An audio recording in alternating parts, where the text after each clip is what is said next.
Усман Аушев сегодня единогласным решением городского совета депутатов Магаса утвержден на должность главы города. С июня месяца он являлся исполняющим обязанности мэра. Усман Аушев работал в разных ведомственных структурах республики и за ее пределами.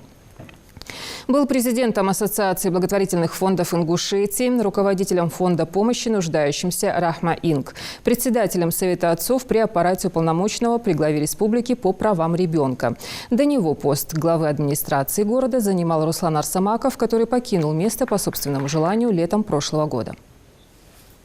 За 7 месяцев своей работы в качестве исполняющего обязанности главы города Усман Баширович себя проявил как активный, эффективный управленец.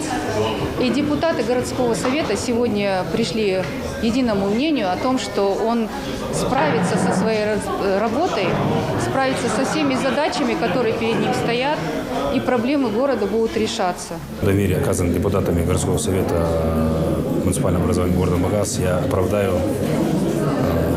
доверие города, оправдаю доверие населения Республики Ингушетия. Со дня моего назначения на должность исполняющего обязанности города Магас главы нами изучены все практически проблемы населения. У нас в городе очень много нерешенных проблем, но они решаемы.